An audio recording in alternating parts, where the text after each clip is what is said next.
JDU के मंत्रियों के नाम सामने आ गए हैं। बड़ी खबर आपको बता रहे हैं। श्रवण कुमार, अशोक चौधरी, लेसी सिंह, मदन सैनी, जमा खां, सुनील कुमार, शीला मंडल, रत्नेश तदा, बोलो मंडल, भगवान सिंह कुशवाहा, दामोदर रावत, निशांत कुमार, ये 12 नाम इस वक्त की सबसे बड़ी खबर आपको बता रहे हैं। बड़ी जानकारी आपको दे दें, जेडीयू के मंत्रियों के नाम सामने आ गए हैं। आपको बता दें कि पहले संभावित नाम पर हम चर्चा कर रहे थे, लेकिन अब यह पुख्ता जानकारी न्यूज 18 आप तक सबसे पहले पहुंचा रहा है। श्रवण कुमार, अशोक चौधरी, लेसी सिंह, ये ऐसे नाम हैं जिन्हें फिर से दोहराया गया है।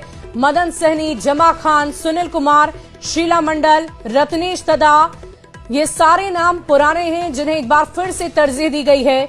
बोलो मंडल का नाम नया है। भगवान सिंह कुशवाहा, दामोदर रावत, ये नए नाम हैं। और निशांत कुमार, बिहार के पूर्व मुख्यमंत्री के बेटे हैं निशांत कुमार, जिन्हें काफी मान मनोबल के बाद आखिरकार एक अहम जिम्मेदारी सौंपने की तैयारी की जा चुकी है। यानी कि निशांत मंत्री के तौर पर कल शपथ लेते हुए आपको नजर आ जाएंगे।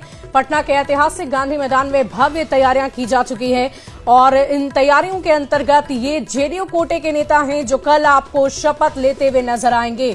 तो शीला मंडल, रत्नेश तदा, इसके अलावा निशांत कुमार, दामोदर रावत, भगवान सिंह कुशवाहा, बोलो मंडल, रत्नेश तदा, सुनील कुमार, जमा खान, मदन सैनी, लेसी सिंह, अशोक चौधरी, श्रवण कुमार, ये ऐसे नाम हैं जिन्हें एक बार फिर से दोहराया गया है। जेडीयू के कोटे के मंत्रियों की लिस्ट को साझा कर दिया गया है। ये बड़ी खबर आपको इस वक्त की बता रहे हैं।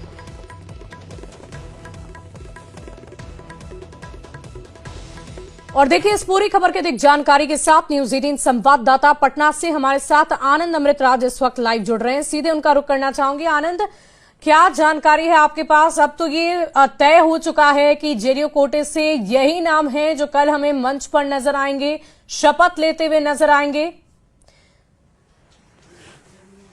जी हाँ, बिल्कुल। देखिए, ये जो हमारे सूत्र हैं उन्होंने जो जानकारी फाइनली जो जानकारी दी है उसके मुताबिक 14 लोग इस मंत्रिमंडल में जेडीयू कोटे से रहेंगे। और मैं पहले आपको उधर विजेंद्र यादव और विजय चौधरी जो पहले से डिप्टी सीएम के शपथ ले चुके हैं, वो उनके नाम की चर्चा तो पहले से हो ही गई थी और वो मंत्रिमंडल में शामिल हो चुके हैं। श्रवण कुमार जो बिहार में जेडीयू के विधायक दल के नेता हैं, वो इस मंत्रिमंडल में फिर से एक बार शामिल हो रहे हैं। अशोक चौधरी जेडीयू के वरिष्ठ नेता हैं, नीतीश कुमार के करीब माने जाते हैं, वो भी एक बार शामिल हो रहे हैं। लेसी सिंह जो जेडीयू की महिला नेता हैं और सवर्ण समाज से आती हैं, वो भी मंत्रिमंडल में एक बार फिर से शामिल हो रही हैं। मदन सैनी, एक बार फिर से उनको मौका मिला है। जमा खां, एक बार फिर से उनको मौका मिला है। सुनील कुमार, शीला मंडल, रत्नेश तदा, बोलो मंडल। सुनील कुमार, शीला मंडल और रत्नेश तदा इसके पहले भी मंत्रिमंडल में शामिल हो चुके हैं। बोलो मंडल एक नए चेहरे के तौर पे इस मंत्रिमंडल में शामिल होंगे। भगवान सिंह कुशवाहा भी नए चेहरे के तौर पर मंत्रिमंडल में शामिल होंगे। दामोदर रावत ये नए चेहरे के तौर पर शामिल होंगे। और सबसे महत्वपूर्ण इस पूरे लिस्ट में देखें तो वो है निशांत कुमार, जेडीयू के राष्ट्रीय अध्यक्ष नीतीश कुमार के बेटे निशांत कुमार, जो जेडीयू में कुछ दिन पहले सक्रिय सदस्य के तौर पे शामिल हुए थे और इन दिनों यात्रा पे थे। उन्होंने इसके पहले कहा था कि पहले पूरे बिहार की यात्रा कर लेते हैं, उसके बाद फिर हम मंत्रिमंडल में शामिल होंगे। लेकिन जेडीयू के नेताओं और कार्यकर्ताओं के दबाव के बाद निशांत कुमार मंत्रिमंडल में शामिल होना तय किया है। और जो जेडीयू के वरिष्ठ नेता हैं ललन सिंह, जिन्होंने निशांत कुमार को राजनीति में आने के लिए महत्वपूर्ण भूमिका निभाई थी, उनके और जेडीयू के राष्ट्रीय कार्यकारी अध्यक्ष संजय झा के पहल पर वो मंत्रिमंडल में शामिल होना उन्होंने स्वीकार किया है। और जाहिर तौर पर निशांत कुमार को लेकर जैसे ही ये खबर सामने आई, जेडीयू के जो नेता थे वो बेहद उत्साहित है। नेताओं और कार्यकर्ताओं की तरफ से बार बार ये मांग हो रही थी कि भाई जेडीयू की तरफ से निशांत कुमार को मंत्रिमंडल में शामिल होना चाहिए। और आखिरकार उन्होंने कार्यकर्ताओं और नेताओं की बात को माना और मंत्रिमंडल में शामिल हो गए। लेकिन इस पूरे लिस्ट में जो सबसे दिलचस्प अगर जातीय समीकरण के हिसाब से देखें तो 4 अति पिछड़ा समाज से इस मंत्रिमंडल में विधायकों को जगह मिली है, जिसमें दामोदर रावत, बोलो मंडल, शीला मंडल और मदन सैनी, ये 4 अति पिछड़ा समाज से आते हैं। इसके अलावा अगर यादव कोटा से देखें, ओबीसी कोटा से, तो विजेंद्र यादव, श्रवण कुमार, इसके अलावा इसमें भगवान सिंह कुशवाहा और निशांत कुमार, ये ओबीसी समाज से आते हैं।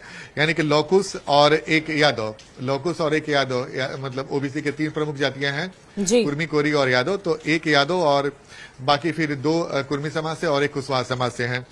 इसके अलावा सवर्ण समाज से भी 2 लोगों को मौका मिला है, लेसी सिंह हैं और इसमें एक अगर आप देखें तो विजय चौधरी। तो 2 सवर्ण समाज से, एक मुस्लिम समाज से जमा खान को मौका मिला है। इसके अलावा दलित समाज से अगर देखें तो सुनील कुमार, रत्नेश सदा और अशोक चौधरी ये दलित समाज से आते हैं। तो जातीय समीकरण को भी अच्छे तरीके से साधा गया इस पूरे मंत्रिमंडल में। अगर तस्वीर देखें 14 लोगों की जो लिस्ट है, 2 मंत्रिमंडल में अभी जगह जेडीयू की तरफ से खाली रखा जाएगा, बाद में उसे भी भरा जाएगा। तो फिलहाल जो 14 लोग हैं, लेकिन उसमें आनंद, जातीय अगर हम समीकरण बात का जो करें JDU निशांत की, तो निशांत ने जब बातचीत की थी तो इस बात का जिक्र उन्होंने किया था कि जनजीज को मौका मिले, युवाओं को मौका मिले, ये हम भी चाहते हैं। तो ये तो दोबारा से फिर से वही पुराने नामों को दोहराया गया है, कुछ नामों में परिवर्तन किए गए। देखिए बिल्कुल, लेकिन मैं आपको बताऊं कि निशांत कुमार अगर इस मंत्रिमंडल में देखें तो निशांत कुमार युवा चेहरा के तौर पर अभी, जैसे कि मैंने आपको बताया कि 2 बर्थ अभी भी खाली है, तो 2 सीट अभी भी खाली है और उम्मीद है कि जब आने वाले समय में उसे भरा जाएगा तो 2 युवा विधायकों को मौका मिल सकता है मंत्रिमंडल में। यानी कि अनुभव, इसके अलावा युवा चेहरे, ये दोनों समीकरण को साधने की पूरी कोशिश की जाएगी।